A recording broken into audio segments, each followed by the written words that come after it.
Welcome to Cartoon Netbank. एक छोटा सा गांव था सूर्यपुर, जहां सूरज की पहली किरण अमीरों की ऊंची हवेलियों को चमकाती थी तो गरीबों की टूटी छतों से झांकती थी। उसी गांव के एक कोने में मोहन अपनी बूढ़ी माँ, पत्नी सीता और छोटे बेटे चिंटू के साथ रहता था। गरीबी इतनी थी कि चूल्हा जलता तो पेट खाली रहता और पेट भरता तो कर्ज बढ़ जाता। बेटा मोहन, आज फिर खाली हाथ काम पर जा रहे हो क्या? मेरी बीमारी तो किसी तरह कट जाएगी, लेकिन ये बच्चा कल रात से सिर्फ पानी पीकर सोया है। माँ, हिम्मत मत हारो। मैं आज सेठ लक्ष्मीदास के पास जा रहा हूँ।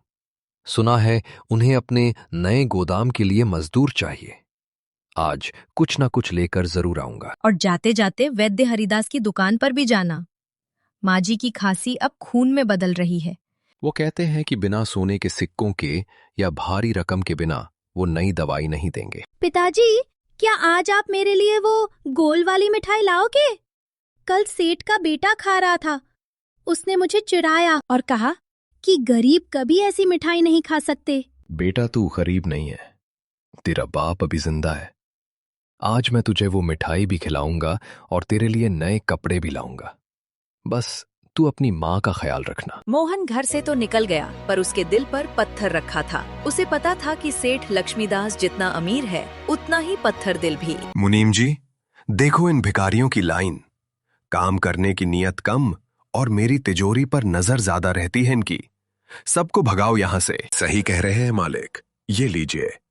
मोहन भी आ गया, वही जिसकी पिछली मजदूरी हमने काट ली थी क्योंकि इसने एक ईंट तोड़ दी थी। सेठ जी राम राम। मालिक, मुझे आज काम दे दीजिए। मेरी माँ मर रही है, मेरा बच्चा भूखा है। मुझे बस आज की मजदूरी दे देना। पुराना हिसाब आप भले ही अभी ना करें। अच्छा काम चाहिए तुझे? देख मोहन, वो सामने जो पथरीली और उबड़ खाबड़ जमीन दिख रही है ना, वो सालों से बंजर पड़ी है। तुझे आज सूरज ढलने से पहले उस पूरी जमीन को खोद कर बराबर करना होगा। अगर तूने कर दिया तो मैं तुझे 100 रुपया दूंगा, पर अगर काम पूरा नहीं हुआ तो तू अपना ये गांव छोड़कर चला जाएगा। बोल, मंजूर है? मालिक, वो जमीन तो पत्थरों से भरी है। अकेले आदमी को हफ्ता लगेगा। मुझ पर रहम कीजिए। रहम मेरी डिक्शनरी में नहीं है। मोहन, या तो काम कर या यहां से दफा हो जा। मुनीम जी, इसे धक्के मारो। नहीं, मैं करूंगा। मैं आज अपनी जान लगा दूंगा, पर अपने परिवार को भूखा नहीं मरने दूंगा। मुझे मंजूर है आपकी शर्त। दोपहर की तपती धूप में जहां पंछी भी घोंसलों में छिप गए थे, मोहन अकेला उस सख्त जमीन पर फावड़ा चला रहा था। हर चोट के साथ उसके हाथों से खून रिसने लगा था। क्यों मोहन, पागल हो गया है क्या? इस पत्थर को तोड़ने से सोना नहीं निकलेगा। सेठ तुझे बेवकूफ बना रहा है। हाँ, मेरे साथ ताश खेल। शाम को कहीं से चोरी कर लेंगे। कालू भाई, मेहनत की रोटी में जो स्वाद है वो चोरी में नहीं। तुम जाओ यहां से, मुझे मेरा काम करने दो। बेटा मोहन, थोड़ा सुस्त ले। देख, तेरा शरीर कांप रहा है। कहीं तू गिर पड़ा तो तेरे परिवार का क्या होगा? काका, अगर मैं आज नहीं गिरा तो मेरा परिवार कल गिर जाएगा। मुझे काम करने दीजिए, ईश्वर देख रहा है। तभी अचानक मोहन का फावड़ा एक बहुत ही भारी चीज से टकराया।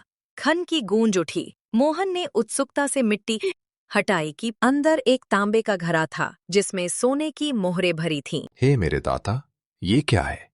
एक तांबे का कलश और ये पीली चमक। ये तो सोने की मोहरें है। इतनी सारी, मेरी 7 पीढ़ियों की गड़ी भी मिट जाएगी। अरे बाप रे, इस भिखारी को खजाना मिल गया। मुझे जल्दी सेठ जी को बताना होगा, वरना ये सब हड़प लेगा। रुक जा मोहन, हाथ मत लगाना उस कलश को। ये जमीन मेरी है, ये गड्ढा मेरा है, तो ये सोना भी मेरा हुआ। ला, इसे चुपचाप मेरे हवाले कर दे। नहीं सेठ जी, आपने कहा था कि ये जमीन बंजर जमीन आपकी नहीं है। आपने बस मुझे यहां काम दिया था, और कायदे से जमीन से निकला खजाना राजा का होता है। मैं इसे दरबार ले जाऊंगा। तेरी इतनी हिम्मत? सैनिकों, पकड़ लो इस चोर को। महाराज को हम कहेंगे कि इसने मेरे पुरखों का दबा हुआ धन चुराया है। मोहन को बेरियों में जकड़ कर राजा विक्रम के सामने पेश किया गया। राजा अपनी न्यायप्रियता के लिए मशहूर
आज की नहीं मरेगी। मोहन घर लौटा तो उसके हाथ में सोने की मोहरें नहीं बल्कि अपने परिवार का नया भविष्य था। उसने गांव में अस्पताल बनवाया, स्कूल खुलवाया। सेठ लक्ष्मीदास का अहंकार चूर चूर हो गया। सच है, किस्मत उन्हीं का साथ देती है जिनकी नियत में खोट नहीं होता।